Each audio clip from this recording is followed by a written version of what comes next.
आज हम बघणार आहे class 10th chapter number 3 arithmetic progression. त्यातला बघणार आहे आपण first question problem set number 3 मधला.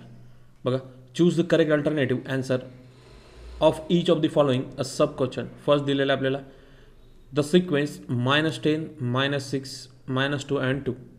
काय हा सिक्वेन्स कोणता आहे तर आपला is and A P. Reason काय तर आपला याचा डिफरन्स किती आपला तर 4चा डिफरन्स आहे सगळ्याचा. सेकंड बघा, first 4 term of A P R and whose the first term is a -2 and a common difference is -2. काय येणार तर याच्यात -2 -4 -6 आणि -8. डिफरन्स काय सुद्धा -2चाच आहे. थर्ड बघा, what is the term of the first 13 natural numbers. Sum of the कशाचे आपल्याला फर्स्ट 13 नॅचरल नंबर किती येणार तर आपली 465 येणार आहे. फोर्थ बघा, for any given A P at T7 = 4 and D equal to घेतले आपण -4 दॅन एची आपल्याला फाइंड आउट करायचे. तर ए किती येणार आहे आपला तर तो येणार आपला. फिफ्थ बघा, for an A P A = 3.5 D = 0 and N = घेतला 101 दॅन टी एन = किती येणार आपली व्हॅल्यू 3.5. 3.5 आपला आन्सर येणार आहे. 6 बघा, in an A P a first 2 term are a -3 4 then 7 बघा, if for any A P at D = 5 then a T18 = -T30. 25 आपला आन्सर येणार. 8 बघा, sum of the first 5 multiples of 3 is 14 10 आणि 5. In this A P sum of the first 10 term is a -75. 10 बघा, if an AP a first term is a 1 and then a last term is a 20 then sum of all term is a 399 then n annual किती तर आपली 38 येणार आहे. Question number 2 बघा, find the fourth term from the end in an A P a -11 -8 -5 and 49. बघा काय येणार तर सोल्युशनमध्ये ए पी किती आहे तर आपला -11 -8 -5 अँड लास्टली किती आहे तर आपला 49 दिलेला आहे. आता reversing the A P we get काय येणार तर आपण जर याला रिव्हर्स केलं तर इथे काय सगळे हे मायनसवाले म्हणजे निगेटिव्ह आहेत आणि इथे काय करणार नंतर पॉझिटिव्ह नंबर्स घेतलेले आहे. म्हणजे किती तर 49 नंतर गेला -5 -8 आणि -11 म्हणजे डी = किती घेतं आपण तर 49. ए = घेतले आपण 49. डी किती आहे तर आपला -11 घेतलेला आहे. -8 = गेले आपण -3 म्हणजे टी एन = घेतले आपण a + n-1d आणि T4 = घेतले आपण 49 + 4 - 1 आणि -3. 49 प्लस काय घेणार आपण 4 - 1 किती येणार आपला आन्सर येणार 3 आणि -3 जसा तसा. इथे होणार आपला 3 × 3 म्हणजे आन्सर किती येणार आपला -9 म्हणजे 49 - 9 आपला आन्सर येईल. 49 मधून 9 गेले आपला आन्सर तर 40 म्हणजे 14 टर्म काय तर आपला 4040. थर्ड बघा, in an AP the 10th term is a 46 and sum of the 5th and the 7th term is a 52 and find the AP. म्हटलं कॉमन डिफरन्स किती आपला T10 = घेतला आपण 46 म्हणजे T5 प्लस घेणार आपण T7 म्हणजे किती आलं आपला 10 = a + n-1 multiplied by d म्हणजे किती तो 46 = घेणार आपण a + 9d. a + 9d = घेतला आपण 46. इक्वेशन नंबर 1 झाला. T5 प्लस घेणार आपण T7 = 52 म्हणजे a + 5 - 1 प्लस a + 7 - 1 आणि डी = घेतले आपण 52 म्हणजे a + 4d प्लस घेणार आपण a + 6d = 52 म्हणजे 2a प्लस घेणार आपण 10d = 52 येणार आहे. म्हणजे 2a + 5d = 52 म्हणजे a - 5d / 2 म्हणजे आन्सर किती आपलं 26 येणार आहे. म्हणजे a + 5d = किती आलं तर आपलं 26 आलं आहे. इक्वेशन नंबर 2 वरनं आपला आन्सर आला. आता याला आपल्याला पुट करायचं इक्वेशन नंबर सबस्ट्रॅक्टिंग करणार आहे. कसं तर इक्वेशन नंबर 2ला 1 मधून आपण मायनस करणार म्हणजे काय तर आपला a + 9d = 46 आणि a + 5d = घेतलं आपण 26. त्यातून आपण त्याला मायनस करा म्हणजे आन्सर किती येणार तर आपलं 4d = 20. ठीक आहे. Same sign minus different sign plus हा आपला बेसिक रूल आहे. म्हणजे d = किती आलं तर आपलं 20 डिवायडेड बाय करणार आपण 4.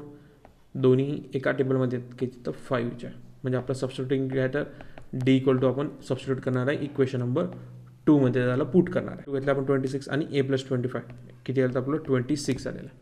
म्हणजे एज व्हॅल्यू किती आपलं 26 मायनस करणार आपण 25 = 1 म्हणजे ए किती आलं तर 1 आलेलं आहे. कसं T2 इक्वल टू घेतला आपण T1 plus D equal to 1 plus 5 equal to 6. T3 equal to घेतला आपण T2 plus D equal to 6 plus 5 total येते आपली 11. आणि T4 इक्वल टू घेतला आपण T3 प्लस डी म्हणजे 11 प्लस करणार आपण 5 equal to 16. The required APs किती आलं तर प्लस 16, 11 अँड 16. फोर्थ बघा, the AP in which a 14 term is a minus 15 and 9 term is a minus 13 and find the sum of the 10 term. आपल्याला 10 term find out करायचं आहे.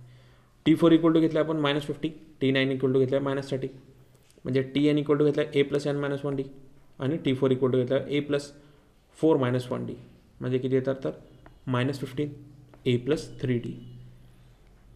आता A plus घेतले आपण 3D इक्वल टू घेतला आपण minus 15 equation number 1 म्हणजे TN equal to किती आहे आपली A प्लस 9 मायनस 1D म्हणजे इक्वेशन नंबर झाला 2. आता सबस्टिट्यूट इक्वेशन नंबर 1 फ्रॉम 2 मधून त्याला इक्वेशनमध्ये करायचं म्हणजे A plus 8D equal to घेणार आपण मायनस 30 म्हणजे A plus 3D equal to घेणार आपण मायनस 50 म्हणजे नाही ते 5. आता डीची व्हॅल्यू आपली किती येईल तर 15 डिवायडेड बाय करणार 5 तर आपला आन्सर किती येईल तर 3. आता याला आपल्याला पुट करायचं कशाला तर हा 3 आलेला आपला तर इक्वेशन नंबर 1 मध्ये आपण त्याला पुट करणार आहे म्हणजे येणार 4 plus 3 minus 3 equal to minus 15 तर A मायनस 9 इक्वल टू येणार मायनस 15 म्हणजे A equal to minus 15 plus 9 equal to minus 6 म्हणजे एस एनची व्हॅल्यू किती तर n/2 2A plus n minus 1D. तो व्हॅल्यू पुटअप करायचे एस एन. आता फाइंड आउट काय करायचं आपल्याला तर 10 टर्म बघायचे किती येणार तर आपला S10 इक्वल टू घेतला आपण 10/2 म्हणजे काय येणार तर आपला 2 मायनस 6 प्लस 10 मायनस 1 अँड डीची व्हॅल्यू किती आपली मायनस 3. आता 2 नी 10 डिवाइड होऊन जातो म्हणजे आन्सर किती आपला 5 येणार आहे आणि 6 टू जर आपला येतो 12 प्लस 10 मधून 1 गेला आपला 9 आणि मायनस 3 जसं तसं. आता 5 आपला जसं तसं येईल मायनस 12 मायनस प्लस मायनस काय येईल तर आपला मायनस येईल इथे मल्टिप्लाय बाय 3 किती येतो आपला येतो 27 मायनस 27 म्हणजे काय येईल तर 5 मल्टिप्लाय बाय करणार आपण त्याच्यातून मायनस मायनस काय होईल आता मायनस 12 आणि मायनस 27 म्हणजे काय तर आता मायनस मायनस होईल आपला प्लस म्हणजे 12 प्लस करणार आपण 27 तर आपल्या ॲडिशन किती येईल तर 39 आहे कारण की मोठी टर्म कोणती आपली 27 त्याचं साईन कोणतं आहे मायनसचं म्हणून इथे मायनस येईल म्हणजे येणार आपला मायनस 39. आता 5 मल्टिप्लाय बाय मायनस 39 म्हणजे आपला आन्सर किती येईल तर मायनस 195. फिफ्थ बघा, a 2 AP are given 9, 7, 5 and a 24, 21 and 18 then n term of the both a progression are equal then find the value of n and the n term. बघा काय दे आपल्याला first term of AP किती आहेत आपला 9, 7, 5 दिलेली आहे म्हणजे काय तर Aची व्हॅल्यू घेतली आपण 9 D इक्वल टू काय तर 7 मायनस 9 घेतलेली आहे डिफरन्स होतो आपला 2चा. आता n term at A plus n minus 1 आणि D म्हणजे किती येतं एनची व्हॅल्यू Aची व्हॅल्यू किती आपली 9 आहे n मायनस 1 आणि मायनस 2 म्हणजे काय येतं 9 मायनस 2 n प्लस 2 म्हणजे आपला आन्सर किती येईल तर इथे 11 मायनस करणार आपण 2n. सेकंड टर्ममध्ये काय दिलं तर आपल्याला 24, 21 आणि 18 म्हणजे A इक्वल टू किती 24 D इक्वल टू 21 मायनस करणार आपण 24 म्हणजे आपला आन्सर येणार आहे 3 म्हणजे n ॲट टर्म किती येतं तर A plus n minus D आणि 24 प्लस n मायनस 1 मायनस 3. आता 24 मायनस 3n प्लस करणार आपण 3 म्हणजे किती येणार तर 27 minus 3n and the n at term of the 2 AP equal म्हणजे किती येणार तर 11 minus 2n equal to 27 minus 3n म्हणजे n इक्वल टू येणार आपला 16. आता T16 इक्वल टू घेणार आपण n प्लस 16 मायनस 1 म्हणजे येणार मायनस 2 म्हणजे 9 प्लस 15 मल्टिप्लाइड बाय करणार आपण मायनस 2 म्हणजे येणार आता 9 minus 30 and T19 equal to येणार minus 21. The value of the काय येणार तर n and the n at term किती येणार आपली 16 अँड मायनस 21.